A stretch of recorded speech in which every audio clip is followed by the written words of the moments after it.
Olá pessoal, tudo bem com vocês? Vamos para mais uma aula da nossa escola de discípulos. Nessa terceira aula, nós vamos tratar de um assunto que talvez você nunca tenha parado para se aprofundar.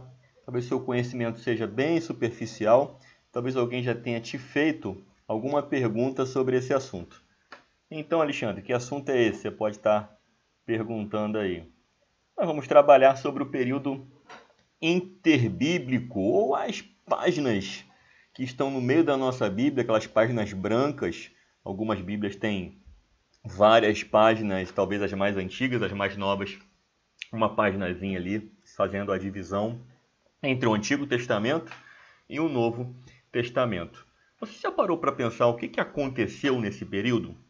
Você já parou para talvez se perguntar qual é o tempo que passou ali desde o final do Antigo Testamento para o Novo Testamento? Ou talvez você imagina ou já pensou que na verdade é tudo uma continuação só. Acabou o Antigo, já entrou no Novo e vamos que vamos. Não, gente. Tem um período interbíblico ali, na verdade um período considerável, onde nós temos o silêncio de Deus, um silêncio profético que a gente costuma dizer, um total silêncio ali em relação a textos bíblicos, né? Por isso que a gente fala que é silêncio, não que Deus deixou de agir na história, pelo contrário, Deus sempre agiu na história, ainda mais do povo judeu, que você acompanhou comigo a última aula que nós falamos sobre a viagem no Antigo Testamento, e você consegue perceber em cada detalhe da vida do povo de Deus ali a mão de Deus, o agir de Deus. Então não é nesse momento de 400 anos, onde não temos assim textos bíblicos para nos contar esses eventos, pelo menos textos bíblicos reconhecidos dentro do cânon, né, dentro do conjunto de livros do Antigo Testamento, apesar de que você vai ver nessa aula que a Igreja Católica considera alguns livros ali, e tem toda uma explicação para isso, não vem ao caso aqui entrar agora, dos livros que são reconhecidos e que não são reconhecidos, mas esse período que eu quero dizer para vocês, que nós chamamos de período de silêncio profético, não quer dizer que Deus não tenha trabalhado e Deus não tenha agido. A gente vai ver no decorrer dessa aula a ação de Deus, o agir de Deus nesse período aí de páginas brancas da Bíblia Sagrada, tá bom?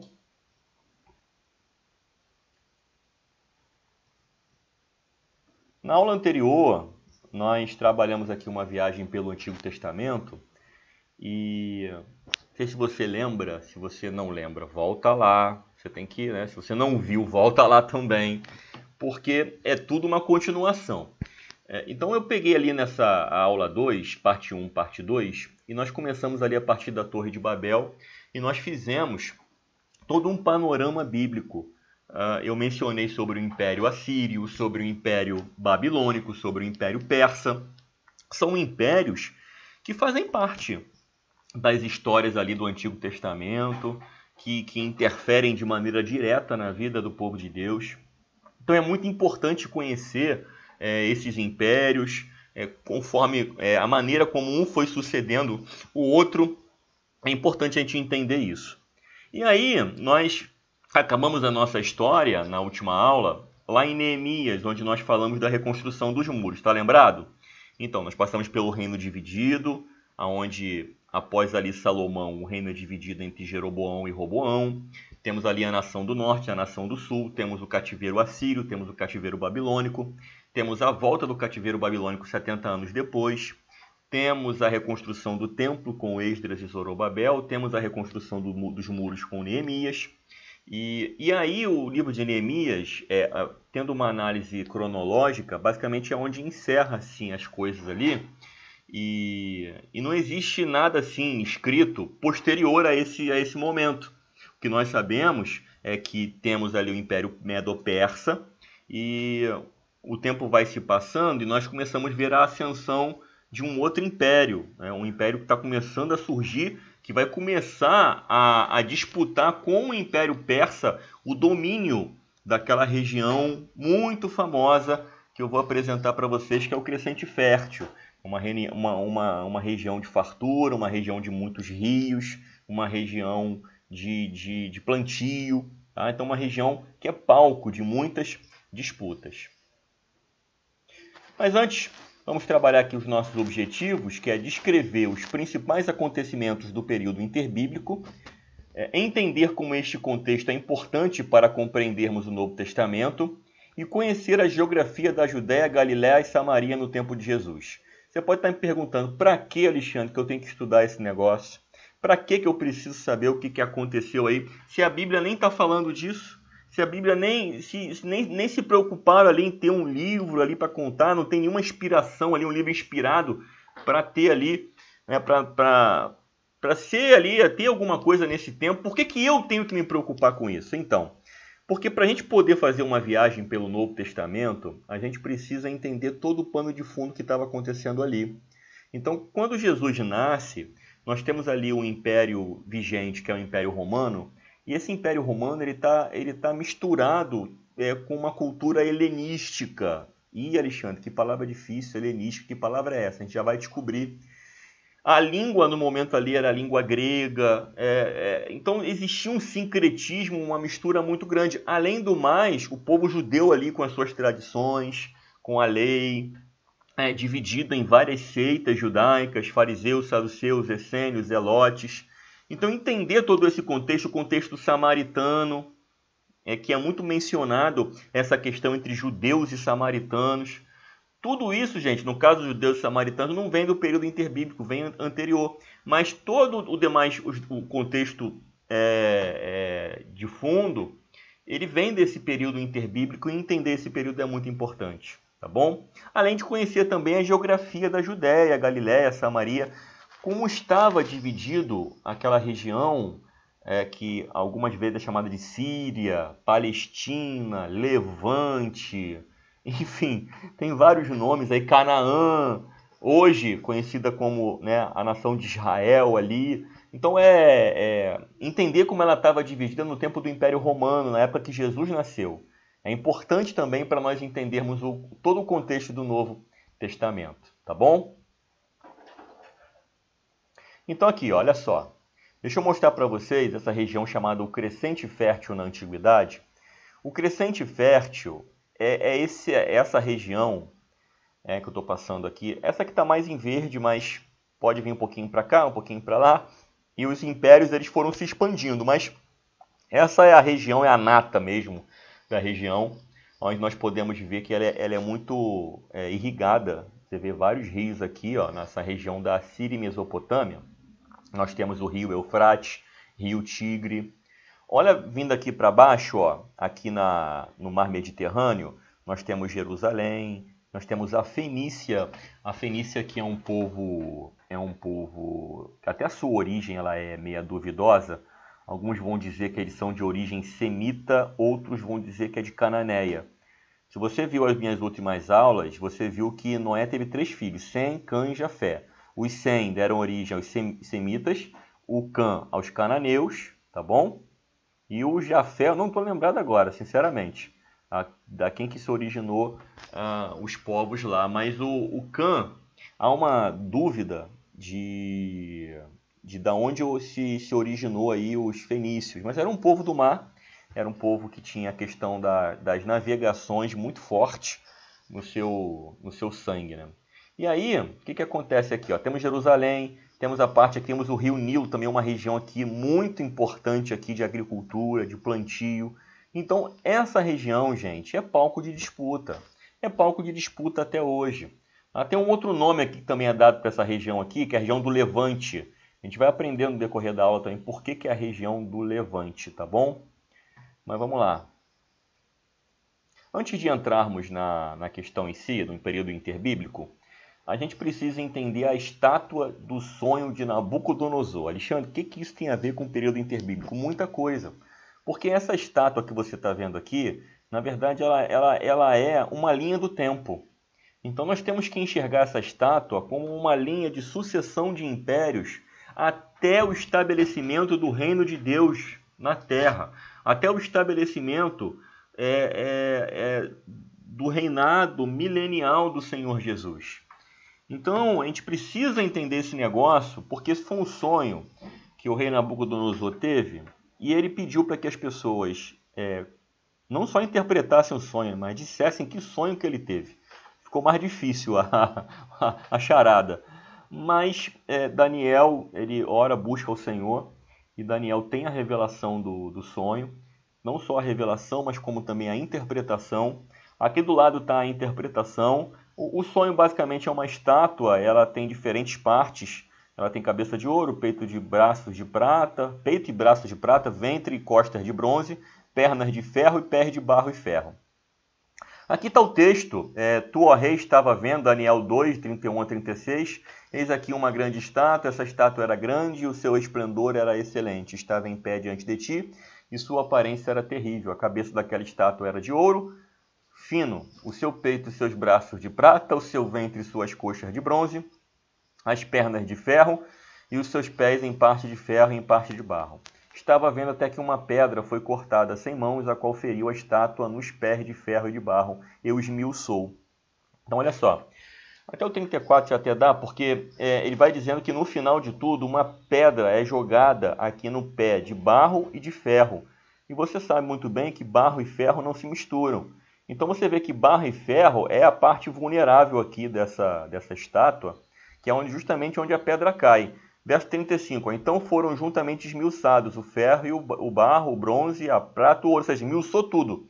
Na verdade, não é que aqui é a parte mais fraca, né? Aqui é o final da linha, né? Até deixa eu fazer uma correção aqui. Aqui é o final da linha, e não é que a pedra não teria poder, até corrigir, porque dizer que a pedra não teria poder para derrubar qualquer outra parte da estátua, não é isso. Porque o texto diz que quando a pedra cai no pé, tudo é esmiuçado. Tudo é destruído, porque aqui representa o fim da linha, na verdade, tratando a estátua em ordem cronológica de sucessão de impérios.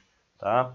E aí diz a Bíblia aqui que não faltou lugar para ele, não se achou lugar, mas a pedra que feriu a estátua se fez um grande monte e encheu toda a terra. Ou seja, ocupou tudo. Isso mostra o reinado milenial do Senhor, que ele ocupa toda a terra, não só parte da terra, ele ocupa tudo. Este é o sonho. Também a interpretação dele diremos na presença do rei. Então, aqui está a interpretação, basicamente a cabeça é o Império da Babilônia, o império vigente no momento dessa revelação aqui. Peito e braços de prata era o império que viria suceder o da Babilônia, que é o Império Medo-Persa. Ventre e coxas de bronze, representando o Império da Grécia. Pernas de ferro, o Império Romano. E o pé de barro e ferro representa ali a Europa. E, posteriormente, no fim dos tempos, as 10 nações, que é mencionado mais para frente ali na interpretação de Daniel, 10 supernações. E o que acontece aqui de interessante na questão do pé de barro e ferro é que eles não se misturam. E por que fala que é a Europa? Porque quando você vê agora nos nossos dias, você vê uma tentativa imensa de coalizão entre os países, você vê que eles não conseguem se misturar. Eles até tentam, como o ferro e o barro está aqui, mas na verdade eles continuam mantendo divisões. Você vê que na época onde a Europa era o centro de tudo, e aí você vê ali a tentativa dos reis de casar filho com filha, né? Tentar fazer alianças através das suas famílias, e você vê que isso acabou não dando certo, e não dá certo até hoje.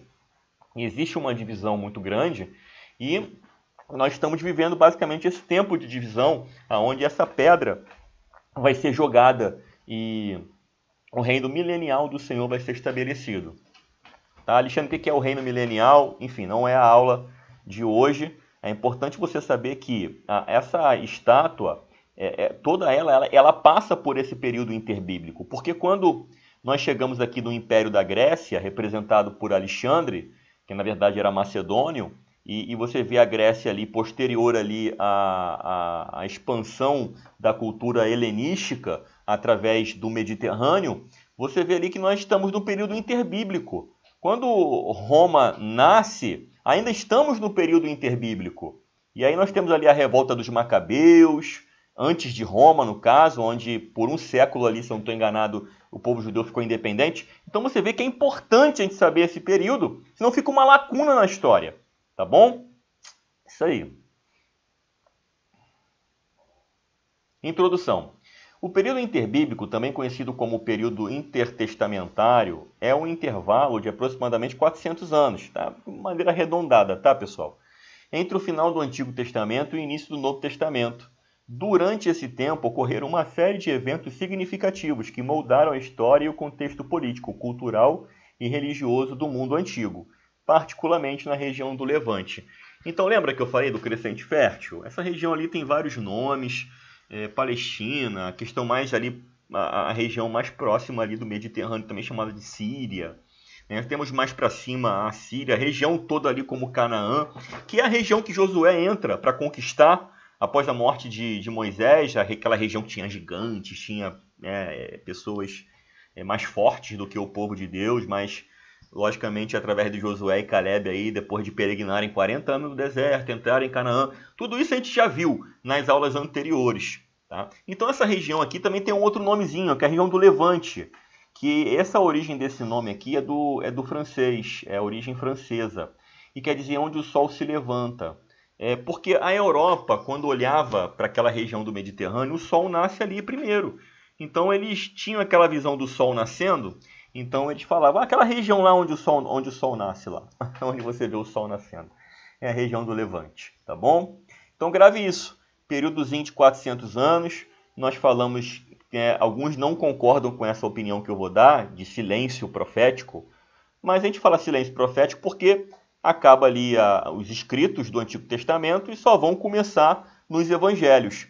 Então nós falamos ali silêncio profético porque não temos no nosso cânon bíblico, na nossa reunião dos nossos livros, livros que contam essa história. Apesar de que a Igreja Católica tem alguns livros a mais do que a nossa Bíblia no Antigo Testamento, e um dos livros é o livro de Macabeus, que é justamente um dos livros do período interbíblico. E aí, pessoal, há uma polêmica muito grande da inclusão desses livros. Dizem que esses livros foram incluídos após por judeus de cultura, de tradição helenística, judeus helenizados. A gente vai aprender o que quer dizer essa palavra diferente aí um pouco mais para frente, mas eles falam que essa foi introduziram posteriormente esses livros. Estão hoje na Igreja Católica, são usados para estudo, obviamente, mas nós, protestantes evangélicos, de tradição reformada, nós não temos no nosso cânon bíblico esses livros, não só esse de Macabeus, como outros também, que fazem parte do cânon do Antigo Testamento da Igreja Católica, tá bom? Mas não é a aula de hoje. Vamos ver se um dia eu trago uma aula para vocês só sobre esses livros, tá? Então nós temos aí, pessoal, e não perca o passo, tá? A Síria, Babilônia, Persa, e aí começou a surgir na Macedônia, na parte norte da Grécia, começou a surgir um novo poderio, um novo poder bélico aí. A Macedônia começou a fazer aliança com vários estados da Grécia e começou a crescer. E a intenção ali era conquistar tudo mesmo. E eles tiveram vários embates com a Pérsia, com o Império Medo-Persa, mas não conseguiram progredir. Só com a vinda de Alexandre o Grande, que eles conseguiram avançar e realmente o Alexandre o Grande foi vencendo todo mundo mesmo e acabou com o Império Persa. Então nós temos aqui Alexandre o Grande, líder macedônio, conquistou vários territórios, incluindo o Império Persa, espalhando a cultura helenística por todo o Oriente Próximo e Egito. O que é a cultura helenística, pessoal? A palavra helenística, ela vem do grego e ela quer dizer imitar o grego. Então, o grego ele foi difundindo a sua cultura de uma tal maneira que foi alcançando os outros povos e a cultura grega foi se espalhando. Gente, hoje a cultura grega é tão forte que ela está no meio da nossa sociedade hoje, espalhada por aí. O que tem de influência grega na nossa cultura é sem precedentes. Então a cultura grega ela veio realmente conquistando tudo. E isso era algo muito prejudicial, eu quero que você já entenda isso desde já, é muito prejudicial para o povo judeu. O povo judeu está tentando resistir com a sua cultura desde lá de trás. A nação do norte ela já tinha se perdido no cativeiro assírio. E aí você entende por que os judeus, no tempo de Jesus, não falavam com os samaritanos. Porque os samaritanos se perderam naquela época. Porque quando um povo, um império invadia uma outra cidade, o que acontecia ali? Eles não destruíam as pessoas. Eles pegavam as pessoas mais talentosas e levavam para o seu império. Isso aconteceu com Daniel e seus amigos, no livro de Daniel. E aqueles que ficavam, gente, eram massacrados culturalmente. Eram varridos da história. E isso aconteceu com os samaritanos. Por isso que há essa briga muito grande entre judeus e samaritanos. Porque a nação do norte, lá em Samaria, era composta por 10 tribos. A nação do sul, por 2. Tá? Não estou nem considerando a tribo de Levi. Tá? Porque a tribo de Levi estava responsável pelo templo. E tem a questão da tribo de Manassés e Efraim, que são meia tribos, que são a tribo de José. Enfim, não vamos entrar nisso agora. Mas o que aconteceu? Só a nação do sul que sobreviveu ao cativeiro babilônico. O cativeiro assírio levou os samaritanos. Foram corrompidos. E aí, pessoal, por isso é que o povo de Israel hoje é chamado judeu. Porque eles vêm da tribo de Judá, que foi a tribo que permaneceu. Judá e Benjamim. Benjamim não é mencionado porque é uma tribo tão pequenininha, mas mencionam Judá, então virou os judeus. Tá? Então é muito importante entender isso e a maneira como os impérios antigos eles vinham destruindo os outros povos. Tentaram fazer isso com o povo judeu. Você vai ver um pouco mais para frente que tentaram fazer isso de forma muito violenta com o povo judeu reagiu. Tá? Mas é um pouquinho para frente a gente fala sobre isso. Se concentra aqui em Alexandre o Grande. Vamos ver aqui um pouquinho do seu império. O Império de Alexandre o Grande, de 334 a 323 a.C. Uma coisa a mencionar aqui também, pessoal, é que os anos são decrescentes, tá? Estamos caminhando para o ano 0, que é o ano marco do nosso tempo, antes de Jesus e depois de Jesus. É verdade que há um consenso teológico aí que Jesus nasceu no ano 5, anterior ao ano 0, né? É até interessante isso, mas há esse consenso é que o 0 não é o ano do nascimento de Jesus. Jesus nasceu 5 anos antes. Mas enfim, são questões de data, de ano, não vem ao caso agora.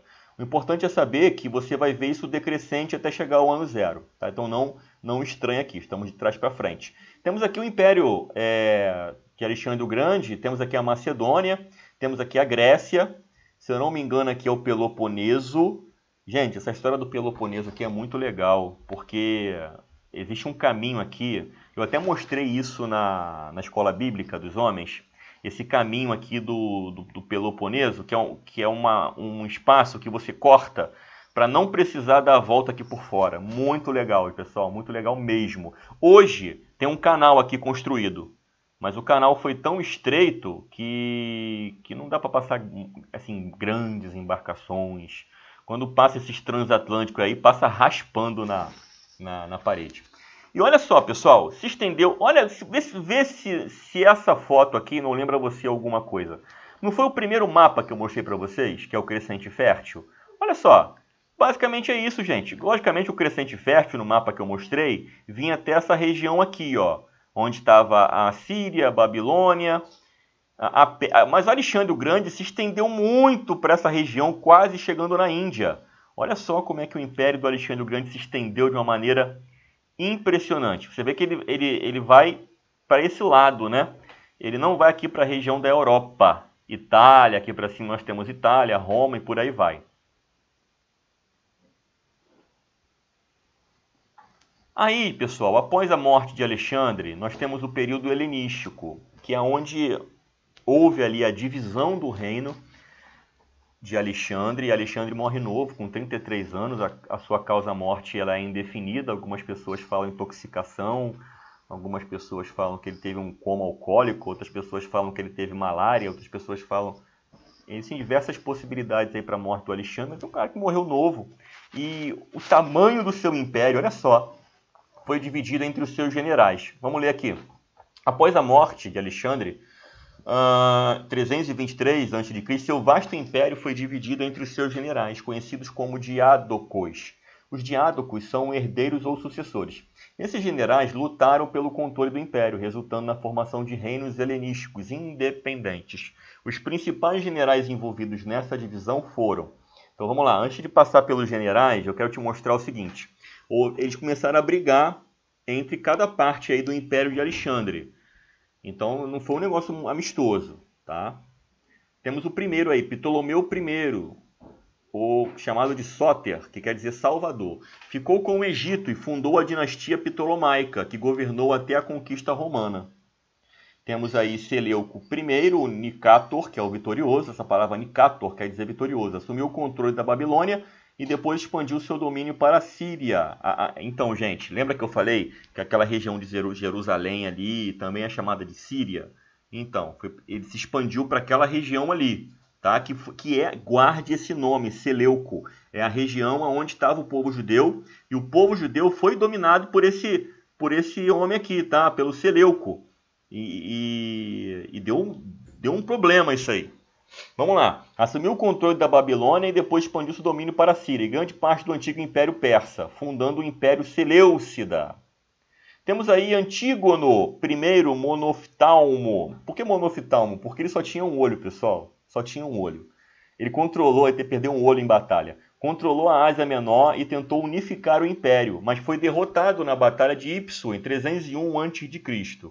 Temos Lisímaco, que recebeu a Trácia e partes da Ásia Menor. Temos Cassandro, que tomou o controle da Macedônia e da Grécia, aqui a terra natal aqui de Alexandre, e a Grécia como um todo ficou com Cassandro, tá bom? E aí nós temos um mapa que eu consegui, que mais assim, apesar de eu não conseguir expandi-lo muito, mas é o que mostra pra gente aqui, ó, General Cassandro na Grécia, o Lisímaco, temos a Síria, aqui, ó, que vai aqui essa parte toda aqui, temos o Seleuco, tá? A Pérsia. Então, basicamente, a região do Crescente Fértil está expandindo para a Pérsia. Como eu falei aqui, todo o Império de Alexandre foi dividido. E aí, pessoal, antes de eu entrar aqui em Macabeus, anteriormente aí, como eu falei dos generais, o Império, essa divisão, né, provocou, assim, é chamado de período helenístico, e a cultura grega ela começou a ser difundida de uma forma muito forte, muito forte. E como eu falei para vocês, esse Seleuco aí, ele começou a tentar mudar o povo judeu, começou a tentar impregnar a cultura grega no meio do judaísmo, e teve um cenário, uma situação de tamanha perseguição ao povo judeu, que eles chegaram a sacrificar um porco dentro do templo. Isso é uma afronta, gente. Sabe que porco para o judeu já é complicado, já é algo muito difícil. Ainda mais um porco dentro do templo. Isso gerou uma revolta, pessoal, muito grande, conhecida como a Revolta dos Macabeus. E ela aconteceu 167 e 142 a.C. Os judeus, sob o governo Seleucida, uma dinastia helenística, você já sabe o que é essa palavra, que governava a Síria e a Mesopotâmia, se revoltaram contra a perseguição religiosa e cultural. Esta revolta resultou na independência temporária de Israel, sob a liderança dos Macabeus. Então, olha só, gente, eles conseguiram a independência, mesmo que temporária, mas eles conseguiram a independência, conseguiram vencer ali o Império Seleucida. Olha que negócio legal, gente. E aí uma família de sacerdotes, né, foi o que se revoltou. A gente vai conhecer um pouquinho dessa família. E a origem também de Macabeus, né? De onde que vem esse nome, Macabeus? O nome Macabeus tem origem em Judas de Macabeu, ou Judas de Macabeus, que foi um dos principais líderes da revolta judaica contra o domínio seleucida, no século II a.C. A palavra Macabeu vem do hebraico Macabe, significa martelo ou aquele que combate com martelo. Esse apelido foi dado a Judas devido à sua força e habilidade militar na luta contra os opressores seleucidas. Os Macabeus, também conhecidos como Asmoneus, a gente vai descobrir porquê desse nome um pouquinho para frente, foram uma família sacerdotal judaica que liderou a revolta dos Macabeus contra o rei Seleucida, Antíoco IV Epifânio, que tentou helenizar. Então lá, a cultura helenística, ou tentou helenizar, isso tem a ver com a questão da cultura grega, tá, pessoal? e profanar o Templo de Jerusalém.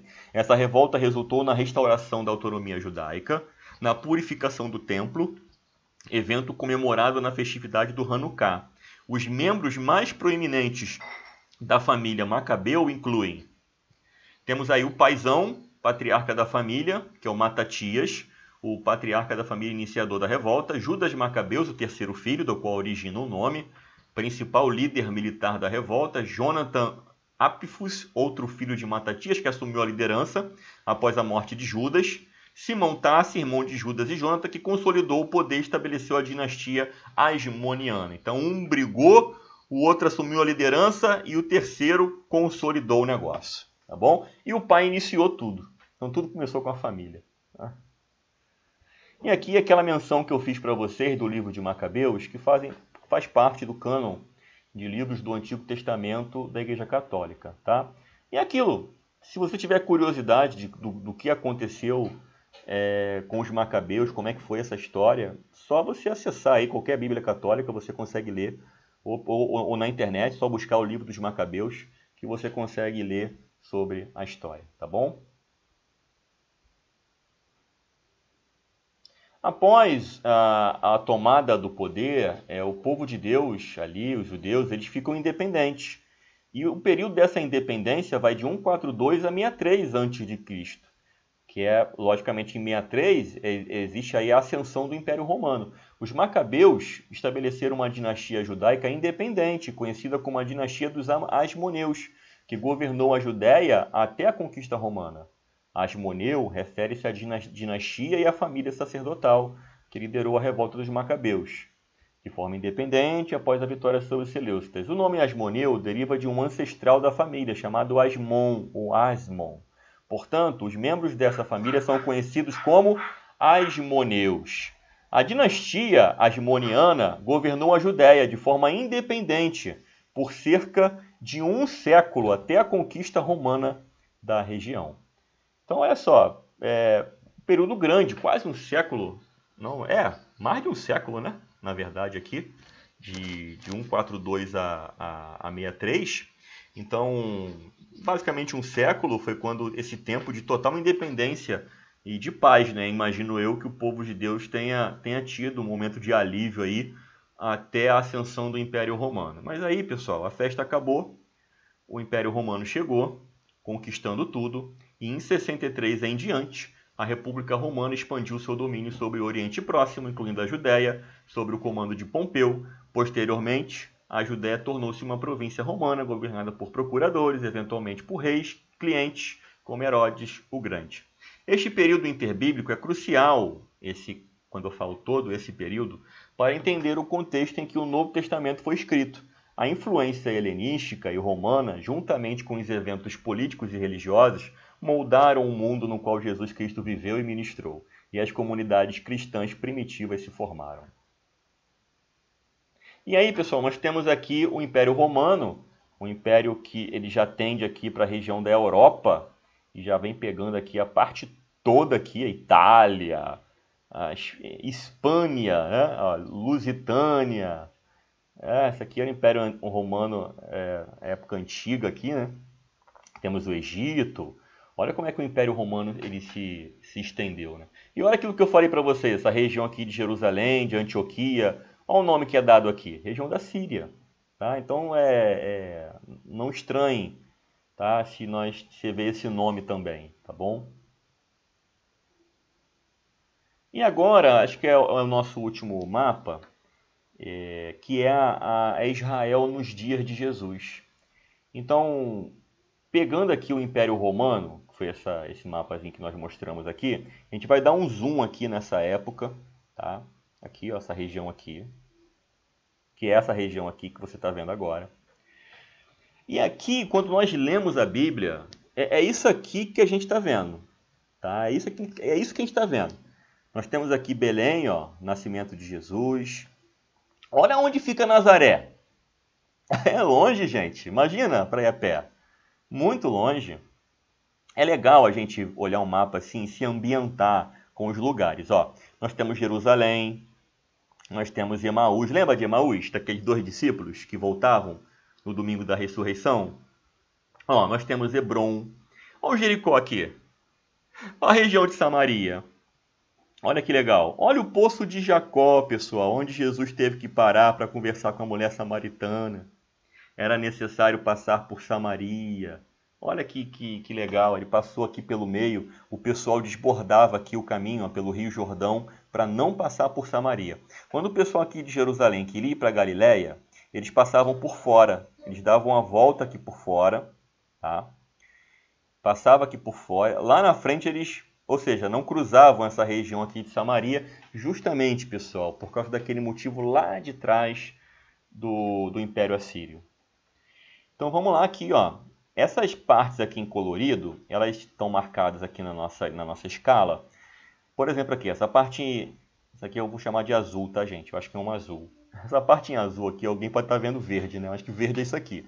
Em azul, é essa região aqui de Herodes Arquelau. Quem é Herodes Arquelau? Na época que Jesus nasceu, em Belém, lembra que teve uma perseguição e uma tentativa de matar... Tentativa não, né? Houve a matança das crianças, se não me engano, até 2 anos de idade, e José é avisado em sonho, e ele foge para o Egito. Egito abriga o Messias por um tempo, até a morte de Herodes o Grande. Então, morrendo Herodes o Grande, o que acontece aqui? Acontece a divisão aqui, ó, da região da Judéia, Galiléia, Samaria. E como é que é a divisão? O Herodes Arquelau assumiu essa região aqui. O Herodes Antipas, essa parte aqui. E Filipe, que era um meio-irmão dos dois, assumiu essa parte aqui de cima. Só que tem um detalhe. O Herodes Arquelau morreu logo a seguir. Logo após aí, Jesus era novinho e Arquelau já morreu. E essa região toda aqui, ela foi assumida por Pôncio Pilatos, que foi aquele que julgou Jesus. Tá? Foi levado até Pôncio Pilatos para ser julgado e tudo mais. Então, ó, consegue se ambientar? Quer ver uma dica? Ao ler as páginas do Novo Testamento, leia com a carta. Leia com o mapa. Olha só, Tiberíades, Cafarnaum, Corazim. Olha o Mar da Galileia aí. Vai dizer que você pensava que o Mar da Galileia era um mar de verdade. Claro que não, gente. Era um lago. Olha só. Um lago grande, por sinal. Tão grande que era chamado de Mar da Galileia. Tá? O mar está para cá, ó. Mar Mediterrâneo. Temos Cesareia aqui, ó. A Cesareia, região marítima. Ó, Sidom, Tiro, também regiões marítimas. Aqui nós temos a faixa de Gaza, tá vendo? Gaza, onde está tendo a guerra de hoje. Olha só. Pessoal, é muito legal. Muito legal a gente conhecer. Aqui temos o Rio Jordão, ó. Muito legal. Gadara. Olha a região dos Gadarenos, pessoal. Quando Jesus atravessa o Mar da Galileia e vai para Gadara, depois ele volta, os discípulos... Quanta coisa legal assim a gente consegue ver através do mapa. Então é muito importante termos essa dimensão, entendermos isso, porque isso vai facilitar muito a nossa compreensão do Novo Testamento.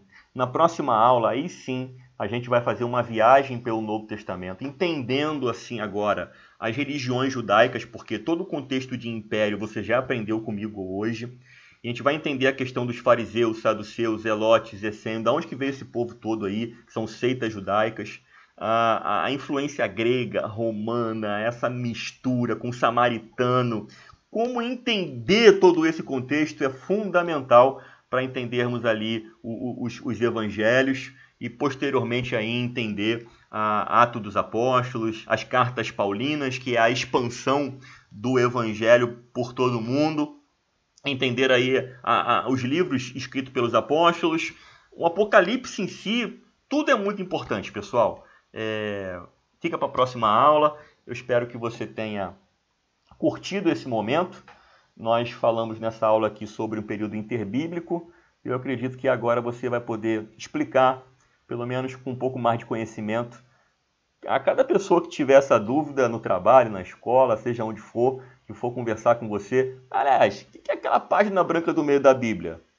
Período interbíblico. O que aconteceu lá? Muita coisa, muita coisa. E aí você vai poder dar uma aula de história para a pessoa naquele momento e aproveitar para anunciar o Evangelho. Porque todo aquele momento ali acaba onde? No nascimento do Salvador. Tá bom? Deus abençoe sua vida. Até a próxima aula. Por enquanto é só. Em breve tem mais. E tchau, tchau.